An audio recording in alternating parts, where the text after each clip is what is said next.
I'm sitting with liquor. Hi everyone. Hello, we're talking alcohol. We're talking what whiskey goes best in hot toddies because that is the drink of choice tonight. What goes best in hot toddies is whatever you like. Sure. So for Lee, it is not Jim Beam. For most of us, it's an Irish whiskey of some type. Chris and I went American today because I wanted to finish the Makers up. Makers is fine with it, and like cheap whiskey's fine with it too, like a bourbon. But I will say the Jim Honey bourbon. Yeah, that one's fine. That's good. Yeah, that one's fine. I just don't. I don't feel like Jim Beam in general. In 5 seconds. 4, Thank you. 3, I'm gonna sit 2, up because 1. sitting down with Yep. hot probably isn't smart. Log home radio. Oh, yeah, baby. Hello, sir. You gonna Are you co-host? co-hosting with Mummy? Oh, this Oh, was watch great. it. Thank Don't you. sit on him. I won't sit on him, even though he bit me. All right, dude. It was a love bite. No, that was not a love That was bite. a heck of a chomp. Come here, dude. Over we go. Okay. There we No, you're not going there because Daddy's going to sit back there. go. Yes. Once I get the lighting right, which Now you can go back there. good enough. Now he doesn't want it. This is gonna be a fun live. Oh, this is gonna be a very fun live. Did you fill Liam? So yeah. everybody knows I messed No. up with the script. No. Yeah. There was a royal snafu. The script that we thought we had for you tonight does not exist. So we scrambled and we have a shortened script. It's a short script. Tonight's going to be a short episode. And it is still going to be about witches. But it is basically... Canadian witches and that's it. Yeah, Canadian witches. Completely unedited. So... And yeah. we just finished Nightmare Weekend and an event on Thursday. We're all a little tired. So little. The last week and a half has been crazy but amazing at the same time. So going back to the Crazy. We're getting echoes. go back to the Friday before last, which was what, like the 6th. I don't know. The 6th. Six. The 6th was the first night of VCU Family Weekend, Then we did a second night of VCU Family Weekend. which was Plus Book tours on both nights and private tour. we had like 8 tours each on each of Friday and Saturday nights. Then Sunday, Chris and I drove to New York to help close the cottage down and to drop things off at the Nibbling. And then we drove home on Tuesday. Had Wednesday off. Ish. No such We thing. started prepping for Nightmare Weekend. You're forgetting the library program. And then had a library program. Yep. And then also the Branch Museum. And then Thursday was the Branch Museum program. And then Friday was Nightmare Weekend. So it has been go, go, go, go, go. And yeah, Nightmare Weekend for us started before and after the Branch Museum. We started taking stuff over to set up for Nightmare Weekend. And then Nightmare Weekend was all day, Friday, Saturday, Sunday for us. And It was fun though. it was fun. It was a blast. fun. Everybody loved our cosplays. We got tons of compliments. Your Ash was wonderful. Everybody loved my Elvira. So That was Yeah. the Branch Museum. Yes, yeah. The Branch Museum, you did awesome there. And then 4 panels. At Nightmare Weekend plus vending. Yeah. But yeah, it was a lot of fun. You did a panel, which was like there was a few folks that were familiar with ghost stories in Richmond, and it was more or less moderated by Dave Schrader. Yeah. Which was a lot of fun to be part of. Yeah, so that was cool. Dave Schrader, for those of you who don't know, check him out. He is so cool. Yeah, so he now And does so a nice. podcast called Paranormal 60, but he also did Holster Files. He's been on Ghost Hunters, Ghost Adventures. Yeah. He was behind the scene with Ghost Adventures a lot. So. But yeah, my favorite that he's done, I love the Holster Files. Yeah, the Holster Files are great. The Holster Files were amazing. So Yeah, it tragically got canceled before. which is a shame because Yeah. it was an amazing show. So good. So good. But he was there, really good, nice guy to be able to meet, get in touch with, and I'm gave sure us a lot of shout outs in his other panels, which was phenomenal. Thank you, Dave. yeah, much appreciated there, and we're looking forward to We'll be back for the next Nightmare Weekend. which is going to be October 11th, 12th, and 13th of October 2024. So put it on your calendars now. Clock's ticking. Less than a year from now. Yep. We will be there. Already confirmed. We have our vendor table is secured. And you know we're going to put in for panels. And we will be putting in for panels. What panels we do is up in the air. But this past time we did panels on. I think I have a suggestion. Yeah. This time we did the creepy dolls. Yep. You did that with Tiffany. With Tiffany, you did. Lee and I did werewolves on Saturday night, which was well attended and Yeah. got off to a pretty awesome start. I thought it was a great start to that panel, and then I threw it off the rails when I tried to cram in too much at the end and ran out of time. Shockingly, guys, Chris was the one to go over. I blew it, but all in all, we got an email from somebody saying they really appreciated it. They really enjoyed it, so. And then I love Sunday, that. Yeah. Yep, Sunday we had our lovely ladies Zoe and Lee doing. Oh, no. Marsha. Oh, sorry. Lee's here. Sorry, my brain. I told you I'm tired, guys. We're mushy. Marsha and Zoe did Vampires and Creatures of the Night, and just did a phenomenal job with that. Okay, I need to get in on the feed, dude. I'm in on the feed. Patrick's here. Patrick's okay. I was awesome. wondering who was here. Good deal, because I was hoping so because we got to hang out with Patrick a little bit on Saturday. I did. So that was a lot of fun, and we got to. It was his idea. Oh, hey, Alex. It was his idea for us to do the whole werewolves one in the first place when we did it as a Facebook Live a couple of years So ago. Patrick, it's all your Oh, fault. hold your up. fault. Wait a second. Is it Patrick's birthday? It is. Oh, what's yes. it? Yes, I think so. Happy birthday, dude. So, and then of course we also got a bunch of signatures for Scares because they did their huge fundraising this weekend for Scares That Care. You all know that's a big charity of Chris's and ours here at Haunts of Richmond and mine. So we got them several signatures from the ET crowd in a ET magazine that came out last year for the anniversary, and we got a bunch of other ones in a horror book that I had found and donated them. So now they will be going to the Scares That Care silent auction. I'm not sure which one it'll be in. I don't know if they'll try to get some more signatures in them before they put it up, but if they got it, and I was happy to donate to them. Mm-hmm. So. And got to see Tony Todd, really nice guy. Yep, Richard Dreyfuss, Yes. Warwick Davis. Well, Warwick Davis was for us personally. Danny Trejo. Danny Trejo. I got to hear ghost stories from a lot of the celebrities I talked to, which was awesome. They were all like, oh, "You're the local ghost tour company? Oh, I got a story for you." That's something I always hear about whenever whenever I interact with celebrities that have like my ghost tours pen on or something. Mm-hmm. For some reason, it just falls out. It does. It does. It's like, let me tell you about. And I feel bad because like I'm taking up signature time.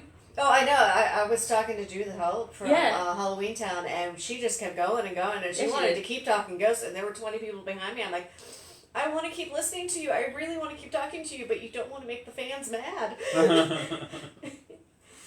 It was a great weekend. They seemed to enjoy it. The fans did. Yeah, the fans were Yeah. enjoying her story, so I Yeah. was like, okay, we're good. Yeah. It was a really good weekend, and really excited that we're going to be a part of it again next year. Yeah. So And I actually got a 10 out of 10 from a professional cosplayer for my Nancy costume. She's like, oh, I know who you are. And I'm like, you're the first one who knows me. Thank you. Nancy from Stranger Things. She's like, no, you nailed it. If you brought your shotgun, that would have really Yeah, helped. that would have done it, but I didn't want to have to go get it that morning. Yeah. But I picked her when she does a massive change to her look. So The perm. the perm, Mm-hmm. yeah, the short hair and the perm. But hey, whatever.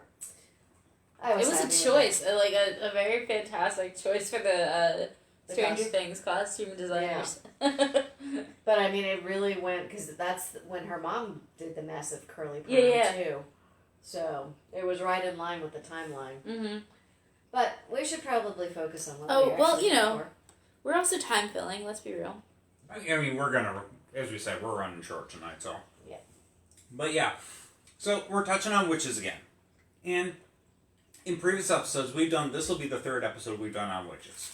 We've done like the historic background on, what a witch is, what witches, the persecution that they suffered over the years. Yeah, so looking at the trials was mostly our first one, and we got trial. Then the second one was mostly the graves. Graves, that yeah, are out there. and hauntings of those graves, which is we actually did that. That was only just back in January. Yeah. Yeah, that So, was recent. So- fairly recent. This one's really unique because we're actually going to go in timeline order. Yeah. So we're going to have an Princess. older one, but then we're going to have two rather modern ones. Yep. In the 1900s. Yep. So And Yo. and these all come out of Canada. So, yep, Canada had their witches as well. Oh my. Yeah. So we are going to step back in time, think back to the era of the Salem witch trials, but we are not going to be in Salem. We are going to be in New France back in the 1660s. Now, New Ooh la France. la. Yeah, ooh la la. I mean, New France, you think of it basically like Quebec today. So it was a terrifying place. And depending on who you ask, Quebec can still be a terrifying place today. And you are adorable. you know, is your new co-host. Yep. I'm in the shadows. Anyways, you're perfect right there, sweetheart. You're Everybody's loving seeing you. that's why they watch. Patrick says hi, Kitty. Yep. And why am I not wearing my glasses? I don't know. I don't know. Oh my I'm gosh. blind as all get out. Oh my There you gosh. go. All right. Can So you see that? He did the Yeah. whole squinty thing as you put them on and everything. I'm Look at getting that. old. You're getting there. So, New France, terrifying locale. And it was a very tiny population at the time. There was only about 3,200 French settlers that were basically living in a state of constant fear, not necessarily because of witches, at least not right out of the gate. They were very terrified of the native tribes in the area. The Iroquois League, as they were known, was a kind of a coalition of native tribes that said, hey, European folks, we don't like you here. So, yeah, they regularly took these missionaries captive and, well, some tortured and killed them. And, well, then, of course, you also had the diseases of the era that were rampaging through populations left and right. And, just about everywhere you looked, it seemed like there was some sign of some new calamity on the horizon. It was not a very pleasant atmosphere. But you know what? Natives slay, right? Yeah, Slay. and they did. They did big Slay. time. You want to talk about your stabbing movie? Here we go. Now, yeah. You dropped stuff, I dude. did. Anyways, and now, and above all else, then we had the earthquake that happened in the Montreal area in the 1660, 1661. I mean, you had all kinds of stuff going on. Their quote was, "The lamenting voices that were heard in the air over Trois-Rivières might have been the echo of the poor captives carried away by the Iroquois, and the canoes that seemed to be flying in the air, all on fire around Quebec, were only a feeble presage of the enemy's canoes." At around the same time, the Ursuline nun Marie l'Incarnation also wrote of the disturbing voices heard in the air and a fiery canoe in the sky, as well as other strange phenomena. So on top of everything else, we got flying, flaming canoes. This was, yeah. Go I Canada. also love that we're making Chris speak French again. Yes. That happened on the panel as well. Yeah, you did a real good job of that. La Incarnation observed that the strange events started happening after the arrival in 1660 of a ship carrying new colonists. Among the passengers was 16-year-old Bob Hall, also known as Haley, Haley. You know how we love to anglicize things, make it easier to pronounce. And then there was a man named Daniel Voul, a Protestant-born Frenchman who had seemingly converted to Catholicism during the voyage. According to L'Incarnation, during the overseas journey, Voul had tried to seduce Hale, but was refused. After settling in Beauport near Quebec City, Voul carried on his trade as a miller, and Hale went to work as a servant in a manor house. In December of that year, the manor house suddenly fell prey to strange phenomena. According to Jesuit missionary Paul Ragueneau, Ragueneau. The girl's home was so infested that stones were flying from all sides, thrown by invisible hands, hurting no one, though they flew through 20 persons or so with a noise and a force as great as if they had been launched by a mighty arm. The young servant soon experienced demonic visions. Only the possessed girl saw the demons who appeared to her under various shapes of men, women, children, beasts, and hellish specters, and at last spoke through her mouth, without seemingly using the possessed girl's voice. First, local people thought that the house was haunted. Hale was moved to another place, but to no avail. The case came to the attention of Francois de Laval, the bishop of New France, who ordered an exorcism. When the local priest had no luck expelling the demons, Laval came in person trying to exorcising them himself. The bishop was no more successful. Stones continued to fly. Hale was finally moved to the colony's hospital, which was run by a convent that housed Catherine de Saint-Augustin. Mother Catherine knew something of demons. Widely revered as the holiest woman in New France, she had allegedly been obsessed with the devil since the 1650s. Demonic obsession, as opposed to possession, meant that she was a victim of attacks by demons but remained in control of herself. According to Ragueneau, various figures, either to fool her, either to scare her, sometimes they would shake her bed during the night, other times they would act on her tongue or other parts of her body to keep her from praying aloud, confessing, receiving communion, taking holy water, or to make the sign of the cross. In trying to heal Hale, Catherine de Saint-Augustin reportedly invoked the wrath of the girl's evil spirits. Those unhappy demons, unable to intimidate her with all their threats, tried to surprise by changing themselves into angels of light in order to delude her. In the meantime, the colony's authorities conclude that Hale's demons had been brought on by her fellow traveler on the ship from France, Daniel Voul, her would-be suitor. They took as proof the fact that the girl said he had started appearing to her. Though nobody could see the specter except Hale, Voul was nonetheless arrested. In Marie l'Incarnation's view, the man was a wizard. Facing the girl's refusal of his advances, Voul would then have decided to achieve his ends through the ruses of his diabolical art. Witchcraft was not the only reason authorities had for arresting Voul.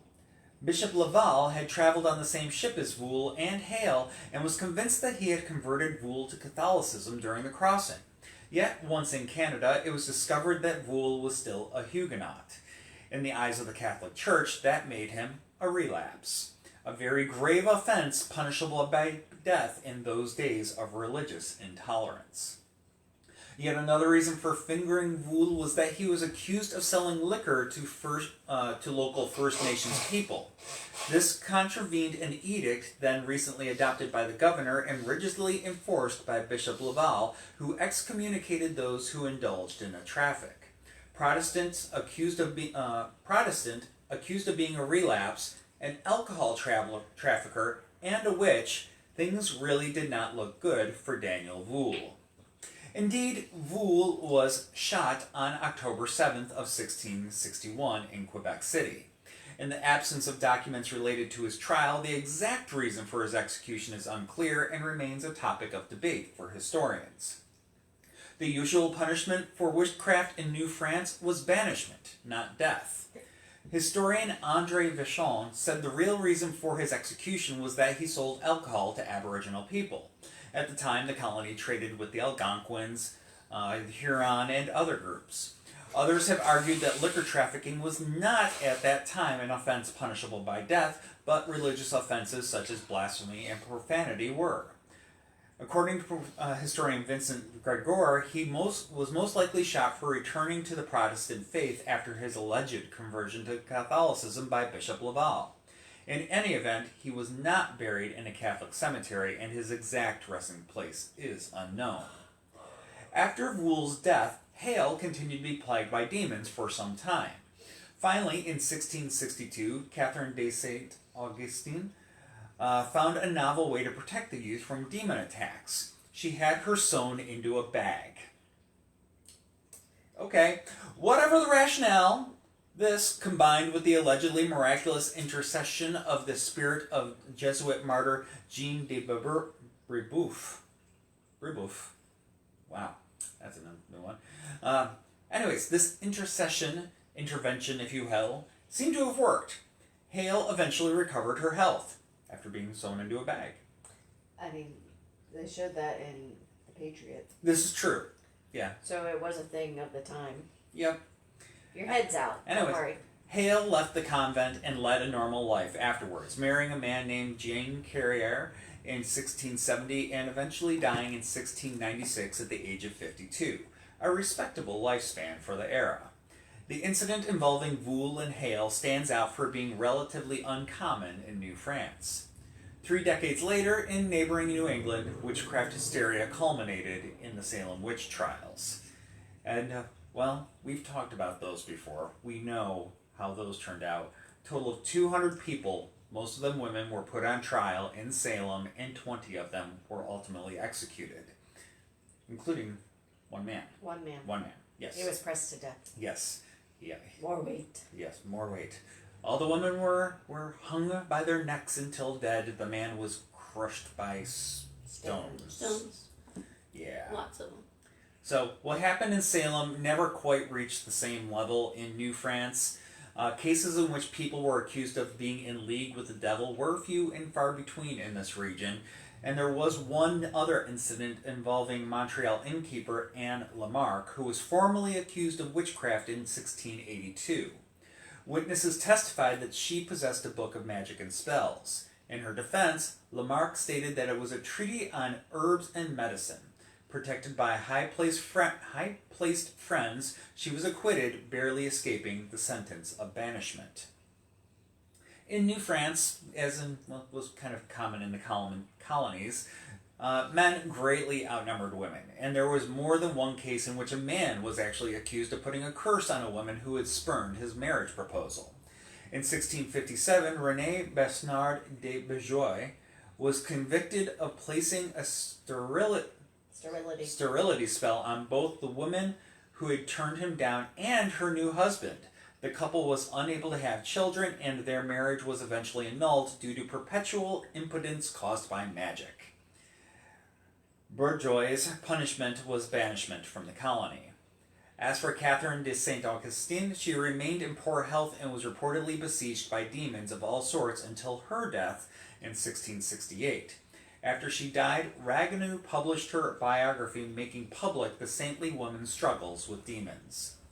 However, the reaction to this publication was lukewarm at best. The church was not too keen on these writings. This kind of mysticism had started to go out of fashion, thanks in part to a new kind of rational thinking influenced by philosopher René Descartes and others that was then shaking up in Europe. In 1682, a French royal ordinance laid the groundwork for decriminalizing witchcraft. It mentioned alleged witches and considered them blasphemers or charlatans, but made no reference to their supernatural powers.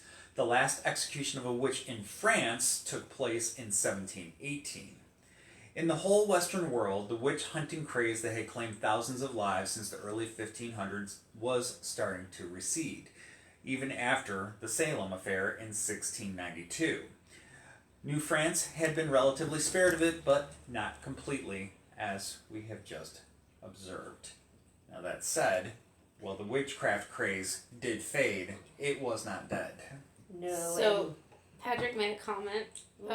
Wow, a lapsed Catholic and a witch and all kinds of chaos. What was in the water back then? And why witches when werewolves are so much more fun? I actually do. I know it wasn't necessarily what was in the water, but it was more what was in the grain. Yeah. Yes. Yes. Ergot poisoning. Yep. It did a lot of stuff. They were all drinking water from the St. Lawrence River. That too. Yeah. That too. I mean, the river back then would have been fairly clean. Yeah. I mean, they were getting fresh water from the Great Lakes. There was negligible pollution at the time, so... Yeah. But the grain itself had a fungus that made people go crazy. And I blame ergot poisoning on a lot of medieval French literature as well. So like, this isn't just the only time I'll say that. Oh, and actually, Alex has another question here. Of all the panels you've led, which fairly limited number to be honest, but I guess if you consider some of the readings that we've done in like the retirement homes and the libraries, which one has been our favorite? And two, what's been your favorite format for facilitation, like webcam or auditorium or strolling the streets of Richmond? I mean, obviously, strolling streets. Yeah, I mean, our favorite thing is groups. yeah, walking around outside, exploring the city on the streets. That is our favorite way of doing it. We know when our jokes land. In that case, yes. At this point, we're not really sure if our jokes are landing or not. Yes. We think we're funny. Yeah, we think we're hilarious, and we're sitting here, we're drinking, we're happy. We got cats. Yeah. So, But we might look back in the morning and be like, ah. Yeah. I mean, so we do love doing this. Obviously, if we didn't love doing this, we wouldn't keep doing this. I wouldn't have 23 scripts started. Yeah, we're not slowing down. So we do love doing the Facebook Live, and man, it helps us reach a larger audience, like people who can't necessarily come to see us. Yeah, so and it allows me to research outside of Richmond, which is nice. Yep. But I guess, I mean, doing the panels at a place like, what we've done, like GalaxyCon or stuff like that, it's another way to reach folks that, maybe they might not have even heard of the tours yet. Right. Which, I mean, and actually this weekend, I think. There was quite a bit of that. People walking up to the table, it's like, oh, Richmond has ghost tours. They're like, yeah, we've been around for almost 20 years. And it wasn't fake. No, normal. Not at all. Normally people are like, oh yeah, I'll definitely take one of your tours. And you're like, they never come in. Now this time it was like, oh no, these people are coming on our tour. We had several people bought tickets at the table for tours that we're doing on Friday and Saturday night. Yeah. So. And also just a note on the panels, and so far, just about every single one we've done has come from Facebook Live shows. Yeah. We've repurposed them. We've done the best of ones that we've done part 2, part 3 of.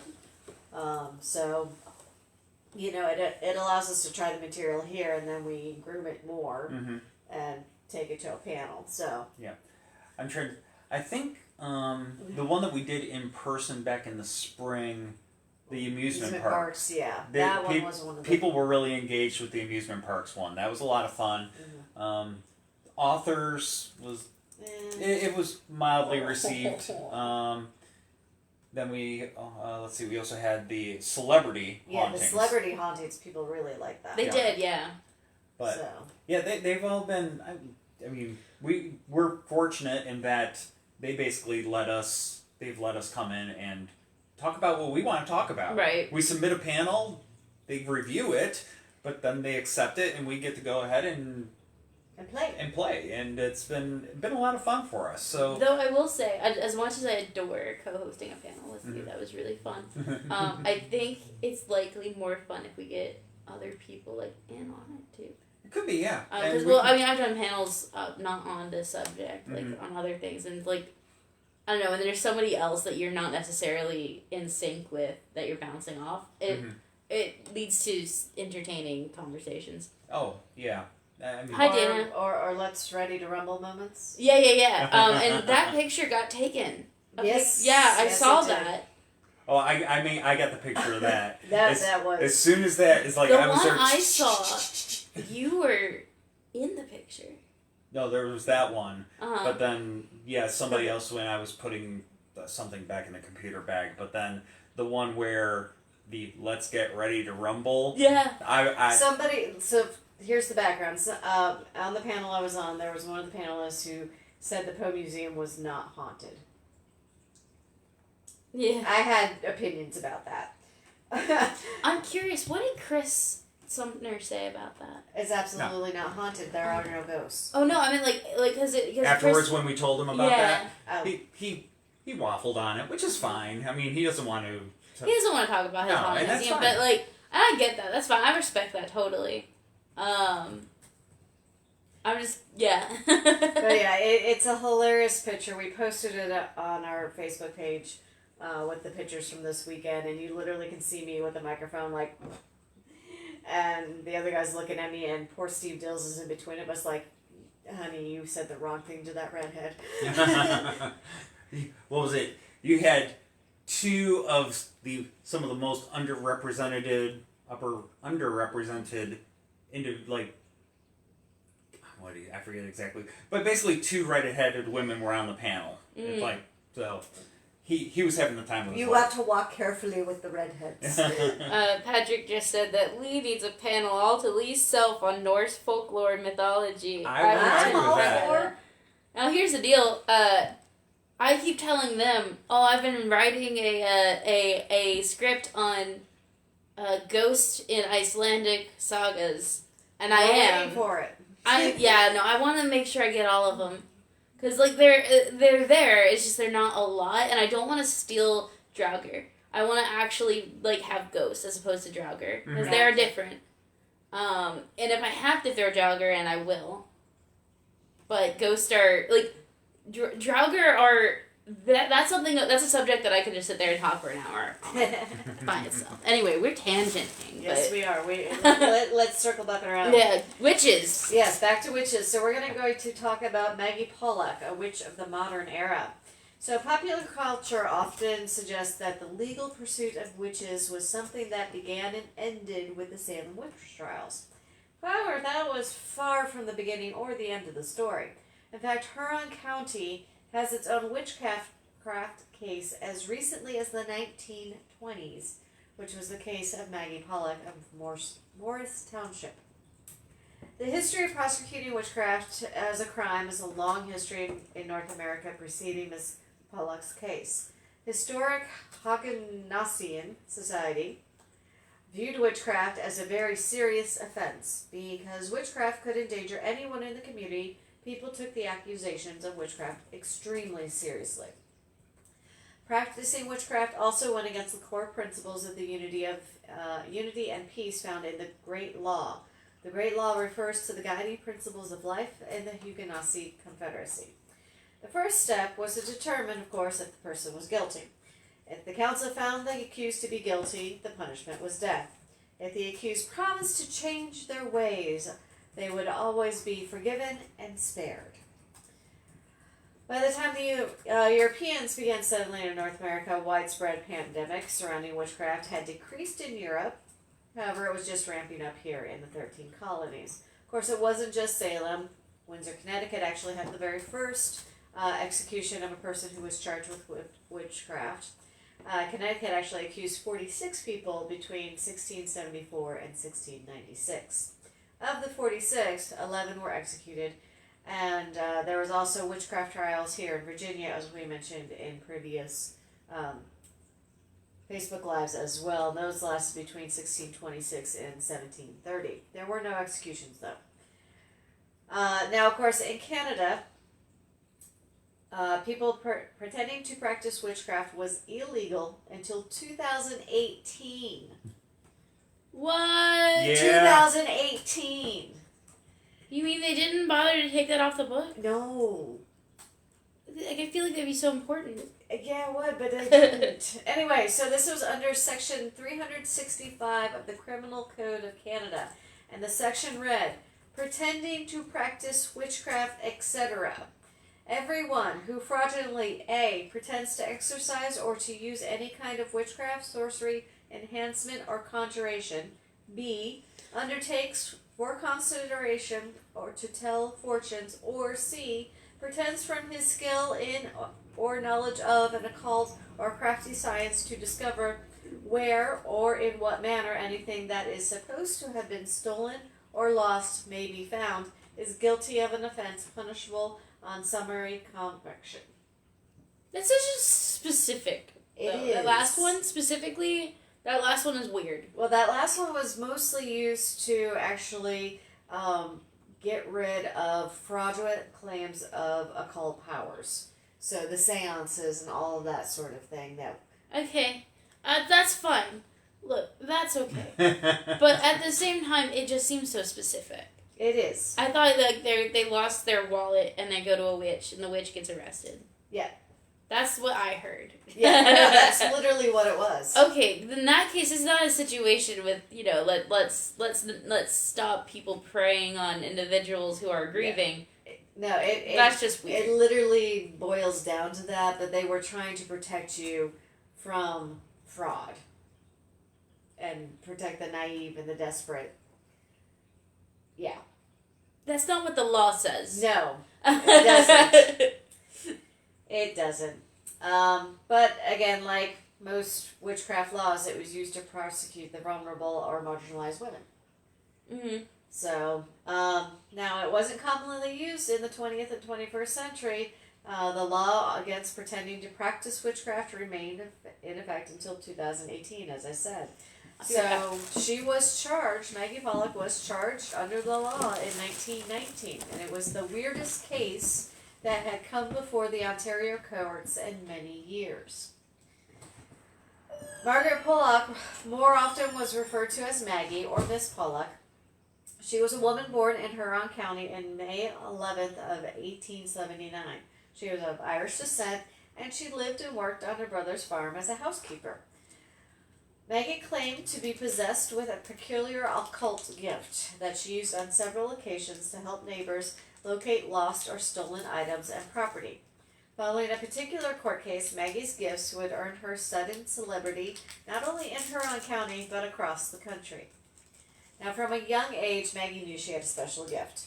At 16, she realized she had an ability to hear and see things that others could not. While visiting a friend's house in Boston, Maggie realized that she had seen the house and an elderly woman who lived there before. Around the turn of the century, Maggie experienced visions of two strange machines. The first Maggie thought of was a chariot of angels at first glance, but then she noticed the machine had wheels. It shocked Maggie when she saw the machine in the sky land right beside her, and she saw regular people disembark from it. She saw the second strange machine when she was driving down the road and turned around to see a machine that ran like a train but without a track behind her. The vision puzzled Maggie. It wasn't until many years later that Maggie realized she had seen an airplane and a car many years before the modern version of either was invented. While some might label Maggie's gift as related to the occult, Maggie claimed her abilities were completely natural, without witchcraft or trickery involved. When Maggie's neighbors came to her for help, Maggie never guaranteed results, but rather promised to do the best that she could to help them. When the question about the things she saw, Maggie claimed she had no powers of her own, but her visions and insights were a God-given gift that she felt compelled to share when they came to her.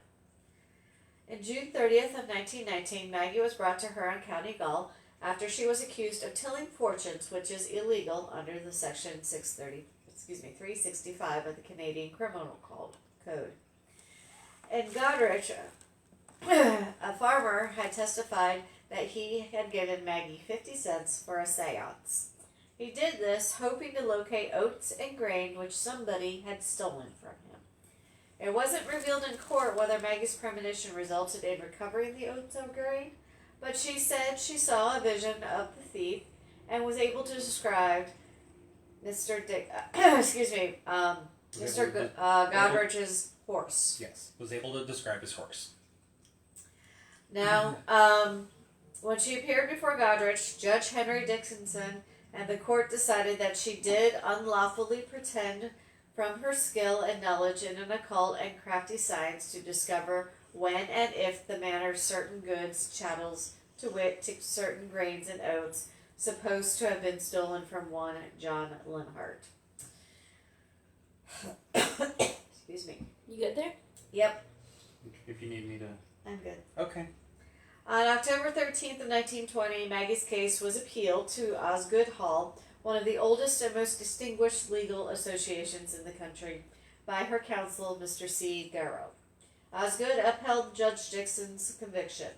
According to the contemporary account of Clinton News Record, the judge admonished her that the practice must cease and has bound her over in bonds of $200 from herself and from her brother to refrain from the pretensions of the occult power and practicing the occult science. The court gave Maggie permission to offer her opinion about lost items, but not to claim that she had any special powers. Members of the local community continued to support Maggie during her conviction and appeal, and her supporters were upset with her treatment in the legal system. The Toronto Saturday Night chastised the judges and those involved with the case for harrying a poor old woman. A neighbor, Mrs. Sinclair, also testified at Osgood Hall to corroborate the effectiveness of Maggie's gifts. She stated Maggie had successfully helped her find a lost diamond ring. Maggie had claimed to do this by speaking with Sinclair's deceased mother and told Mrs. Sinclair that she had thrown the ring out with some dust. Maggie added that Mrs. Sinclair would find the ring when the snow melted. Despite this advice, Mrs. Sinclair and her husband decided to melt the snow. When this did not work, she sent a letter to Maggie detailing what she had done and that she had not found the ring. Maggie replied to Mrs. Sinclair, "You need to be patient." Sure enough, the snow thawed weeks later and the ring was there. Considering the continued public fascination with witchcraft and the occult, it is no surprise that Maggie's legal battle gained widespread recognition in 1920. It was notable that some older women from Huron County could perform such miracles, while others are shocked that she could be accused of something as archaic as witchcraft.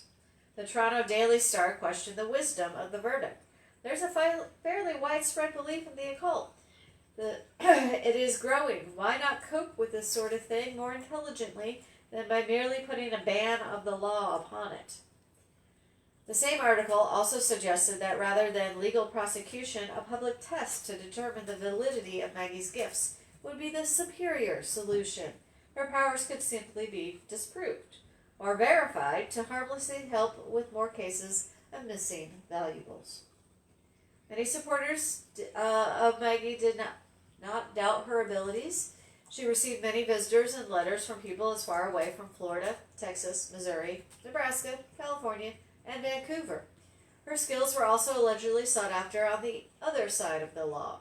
Police asked her to locate missing bodies of drowned persons several times, including a young boy who had drowned in Wingham and a man who had fallen through the ice in New Hamburg. The Seaforth News reported that Maggie had also paid a visit by High Constable A.J. Wharton of London to discuss the escape of two murderers from London jail in 1927. Maggie passed away in August of 1931 in her 70th year. The Seaforth News said of her, she has honor in her country, but because her neighbors have always had the utmost faith in her and can relate the scores of interesting stories. She was fondly remembered as a well-known, highly respected resident of Morris Township. Despite the verdict of witchcraft case, Maggie was able to continue to help others with her gifts as she wanted.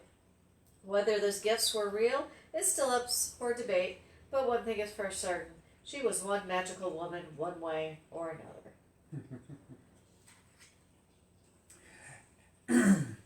Alex asked if we did an episode on UFOs, and we did. We did the UFOs, the Men in Black. Yep. There it is. Please don't be loud. Okay. Yes. July 19th, 2021. July 19, 2021. UFOs, aliens, and Men in Black. Yeah. Yeah. Yep. Okay, I can't breathe anymore, so it is your turn. You really, I mean, you sound great. No, I don't. I sound like my head should be chopped off. No, we're not going there. Well, it might drain it all out, though. Let's see, and Patrick also noted, which I hadn't thought of this before, and it's a really good point, is that back in the day, being able to describe a horse should have been like the equivalent of like getting a license plate off a car today. True. Yeah, it's facts. But anyways, so one more tale for you this evening, and again, we're actually coming a little more modern still. Now this story starts with somebody speaking from anonymity, so maybe a little bit of shaky ground to start with, but we'll see where it goes. We're going back to 1944, when let's just say that the world was a little distracted at the time. A man, speaking again, condition of anonymity, in northern British Columbia, told an interviewer about a terrifying childhood incident of being tortured and hunted by members of his own community. The boy was just 8 years old when, after the sudden death of his infant brother, a local woman, a Mrs. Peel, accused him of witchcraft. What followed was a days-long ordeal of torture and interrogation, including by members of his own immediate family. Only a last-minute escape into the woods saved his life. He said, "They got the whole crowd looking for me, but they never found me." He was describing his breathless moments of searchers coming within breathing distance of his hiding place. And the informant, it was noted by the interviewer, actually still bears the scars of the torture that he suffered. Now, the word witch hunt, again, typically conjures images, again, of Salem, but this really kind of shocking episode from the very modern era was really kind of very shocking for many people, particularly those in the modern era who were exposed to this and realized what was happening, not from some dusty history books, but really just in this very modern day. Now, the account was collected by an American anthropologist named John Hongeman, who in 1947, penned what is still one of the only written accounts of an outbreak of so-called witch killings in the interior regions of northern British Columbia and the Yukon Territory. The wartime construction of the Alaska Highway would have dramatic ramifications for dozens of indigenous communities that had previously been relatively isolated from settler society. It was amid this upheaval that the Bronx-born Hongeman became one of the first civilians to board a U.S. Army-operated bus moving north along the new road. He had come to document some of the continent's last examples of autonomous indigenous life before they disappeared in the cultural breakdown of the new highway. North of the Peace River, the Indian still lives largely as did his forefathers, wrote Hongeman of his travels. The 30-year-old academic would spend much of the next 2 years with communities first comprising the Kaska First Nations, an inland people whose traditional territory ranges from Lower Post, British Columbia to the Ross River over in the Yukon. And although Hongeman freely used words like primitive to refer to his Kaska hosts, he was unique among the region's white newcomers in the belief that indigenous peoples should generally be left to run their own affairs. So, kind of two sides of one, the same coin here. A little bit of good, a little bit of not so good. It is what it is. We are talking about a gentleman that lived over 70 years ago and was writing 70 years ago, and yeah, the fact that he was progressive enough to realize that these people still should have the right to basically live as they wish is kind of saying something for the era. Anyways, notably, Hongeman's writings would condemn one of the most central pieces of Canadian Indian policy, in quotes, at that time, the residential school system. He wrote, "The family must not be broken up by taking children from their parents and sending them to live at school," adding, "The use of native language must not be discouraged." Unfortunately, Canada didn't listen, and the Lower Post Residential School was opened soon after Hongeman's return to New York, which, of course, basically, much like the native schools that we had down in Williamsburg, took these children from the native tribes, brought them to these schools where they would live and basically be anglicized. Yep. So, kind of, little dark part of history as we know it. Not allowing them to have any communication with family or be able to do any of the things that's part of their culture. Yep. So, as Hongeman filled notebooks with details on Kaska hunting practices and marriage rites, he began to notice that he was moving among communities that seemed to harbor a terrible and often unspeakable secret. One man, Sam Bob, told of family members who had fled the area to save the lives of cousins accused of witchcraft.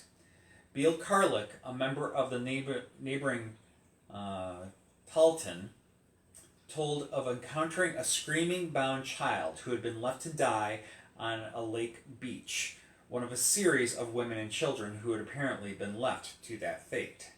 And of course there was the unnamed survivor that Hongeman quoted at length. Now about 30 years old, the man was missing one of his ears due to it having been torn off and burned. Instead, academic Preuss Hongman outlined the usual pattern by which the Casca community would descend into accusations and often counter-accusations of witchcraft.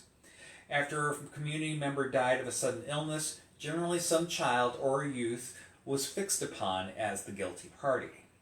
As at Salem and countless witch trials held throughout early modern Europe, accused witches often tried to redirect suspicion at somebody else.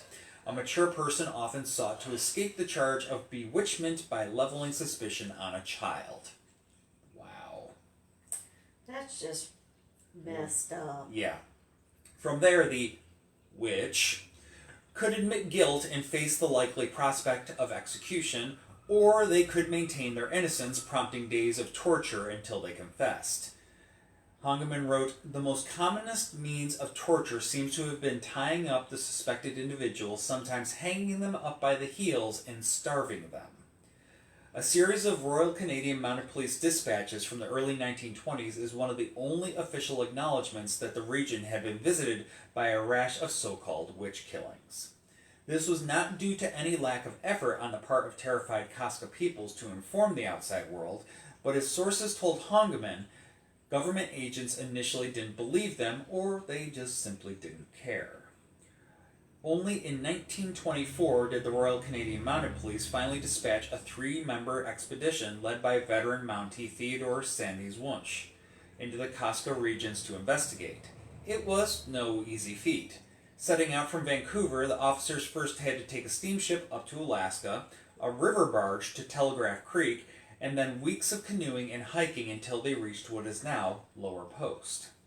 After some questioning, the members were led to the badly decomposed remains of a young boy identified as Atoll, who the previous spring had apparently been tied up naked in the woods and left to die of exposure. The Mounties charged 5 locals with the boy's murder, chief among them a woman named Eddie Lute. A subsequent trial held in Prince Rupert would include the Crown's claim that the maimings of human beings, including children, has been commonly practiced amongst the natives in the northern portion of this province. Media accounts from the time were brazen about declaring that these actions were typical of savage peoples, framing the whole story as a swashbuckling triumph of red-surged authority. Yeah. But to the Indians and Eskimos, practices frowned on by civilization are considered proper, read an account in the March 1926 edition of Popular Mechanics. Natives still under spell of witches, read a 1932 feature on the murder syndicated in newspapers across Canada and the United States. But the Casca had no history of executing witches, nor had any of the indigenous communities surrounding them. In their culture, they believed in the existence of black magic, but traditionally people suspected of sorcery were feared by the rest of the society's members, but they were not usually put to death or otherwise punished. What changed is that the Casca peoples of the early 20th century had just been blindsided by a miniature apocalypse. The Casca had occupied the lands around the Laird River for so long that their oral history includes descriptions of woolly mammoths. But it's in the sudden mid-19th century arrival of fur traders, Christian missionaries, and the 1898 Klondike Gold Rush brought a wave of new diseases into the region to which the isolated Casca were particularly vulnerable. Elders told Hongeman of a die-off that killed hundreds and utterly demolished families and community structures. And it was still happening. In the winter just before Hongeman's arrival into Casca territory, indigenous communities along the Alaska Highway were losing people to undiagnosed disease at rates of as much as 10% per year. When Hongeman passed through Fort Nielsen, British Columbia, he asked the local people to list all their relatives who had died in the previous 20 years. Almost half of the population has died since 1920, Hongeman wrote in a letter to the Journal of the American Medical Association. Perhaps unsurprisingly, Hongeman did not find that Casca people were eager to discuss the subject of witch killings. Elders dismissed Hongeman's questions with what he described as impatience. They rather consistently maintained that it was white people who constantly spoke of witches, he wrote. Surviving members of the family of Eddie Lute refused his request for an interview. If Casca peoples had been seized by hysteria of witches among them, they had not acted all that differently from any number of other peoples whose way of life had been shattered by external forces. When the Black Death killed more than 30% of Europe in the 1300s, it yielded spontaneous movements of people believing that they could tame God's wrath through public displays of self-abuse. Many plague-stricken communities simply pointed the finger at their Jewish neighbors in a series of devastating pogroms. 3 centuries later, a sudden drop in global temperatures led to crop failures and famines across Renaissance Europe. In a desperate search for scapegoats, communities around what is now Germany would orchestrate as many as 60,000 witch burnings, the last coming in 1782. So, they wrote of these people as if they were so savage and so different, but the fact of the matter is, they just reacted exactly the same way as so many other people before them that had suffered through great calamities. So, Yep.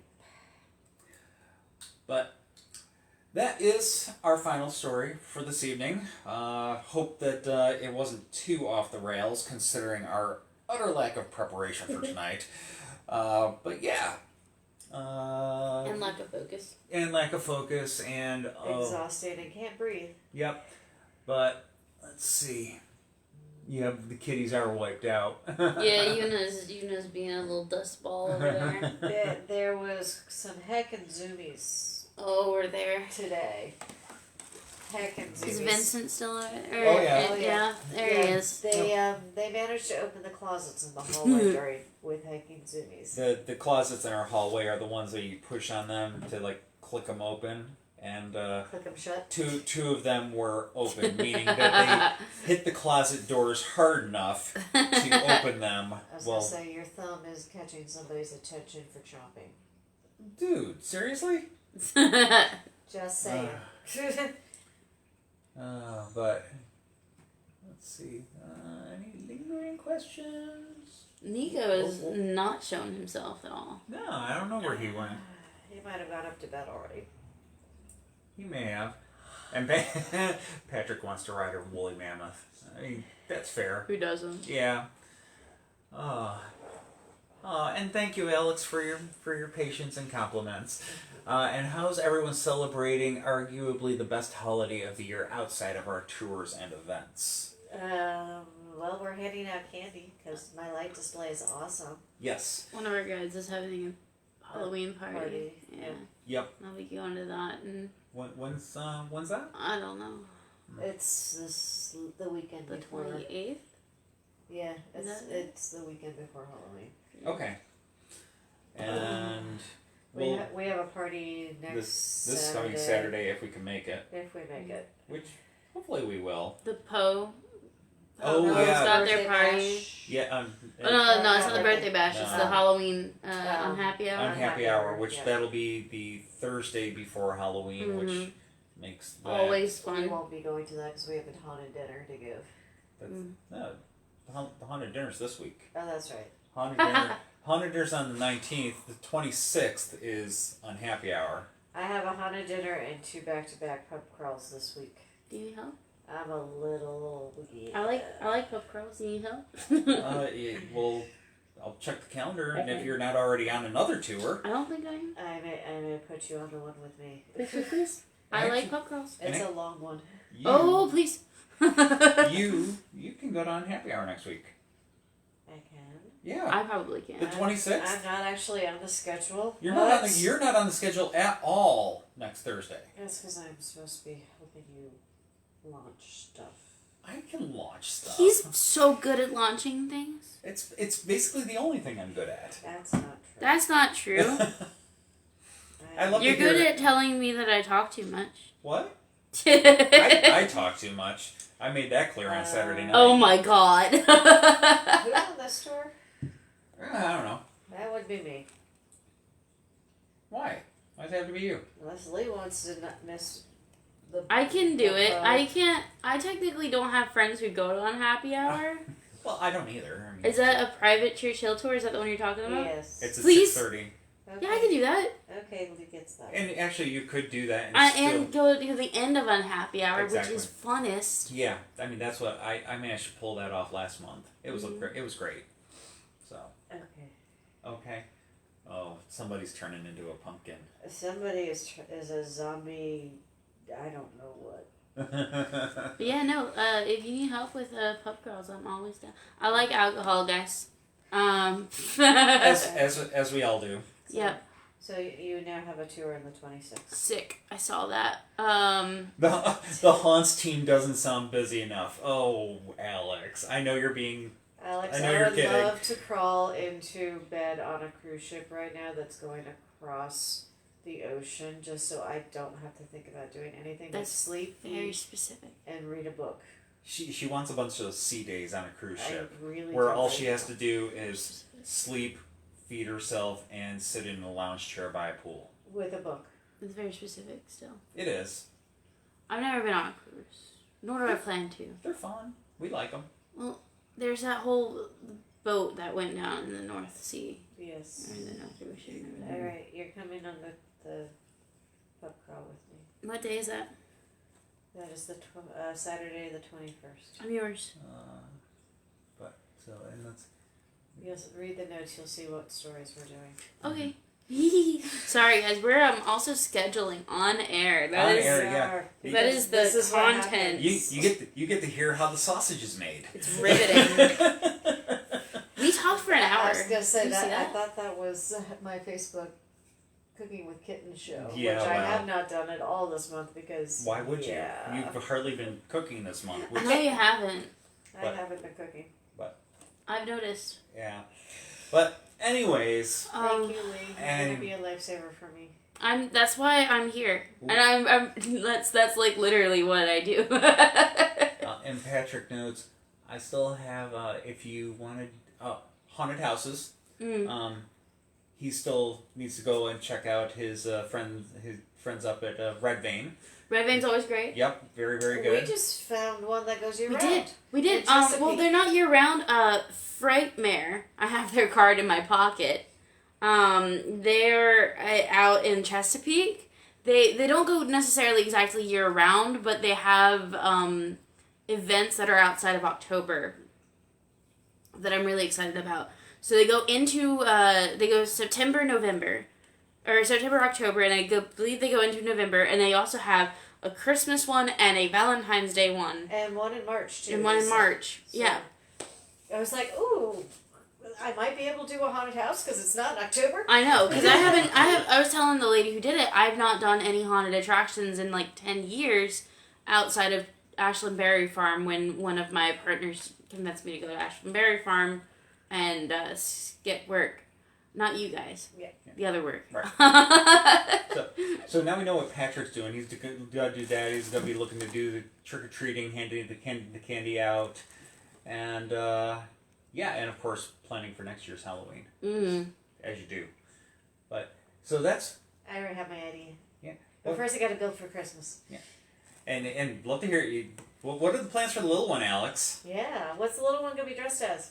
Oh, we must know that. Because we need Yes. to see photos. We'll have to see that. Or better yet, bring the little one trick-or-treating here. Yes, can bring him trick-or-treating in the... I have toys. in the Churchill neighborhood. Beautiful neighborhood for trick-or-treating. The Churchill neighborhood, it doesn't go as out as Hanover Avenue does, but We're getting they go more and out. more of it. I was actually a little surprised. We drove down Hanover Thursday night. Yes, coming back from the branch. I was Yeah. with Oh you. yeah, you were with us. Yeah, because we were taking you home. Yeah, I was surprised that there weren't more decorations out. To be honest. Yeah. But Don't worry, they're putting them up. My boss He's- lives out there, and they're putting them he's going to be an entomologist. up. Gorgeous. Beautiful. Love it. Oh, that's a thing of beauty. I missed these. I know I have D&D and stuff and work and things, but I miss these. Well, this was a 3-week break because we Yes. are in October, and you can see how well that paid off for us because we still were woefully Still unprepared. tired. Woefully unprepared and tired, but that said, we will be back. To be in 2 fair- November weeks. 6th. It is our fault.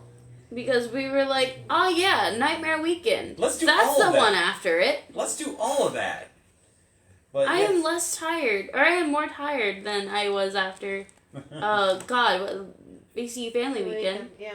and I did tours every night. Yep. Yep. All right, so we will see you again November 6th. It is going to be Haunted Oklahoma. And then 2 weeks after that, on the 20th, it'll be Haunted Shopping. Because Black Friday's coming up, so Haunted Shopping. Interesting. I had to. I didn't know that you could. I haven't read the script yet, so I'm I'm curious. still working on that one. Oh, okay. Oh, But You need to do Oklahoma. Oklahoma. that's what I hummed. Yep. Yeah, I did. See? That will be the limit of the singing that I will subject the See, internet y'all to got your tonight. brain cell, and Chris and I share that one. Ugh. You don't want to hear me sing right now when I can't breathe. Thank you for letting us be a part of your birthday, Patrick. Happy birthday, Patrick. Yes, happy birthday. Tear it up. Go crazy. But not too crazy, because we gotta see you at GalaxyCon. Yeah, we don't want to hear that you had to get bailed out or something like that. Don't call us if you need to, though.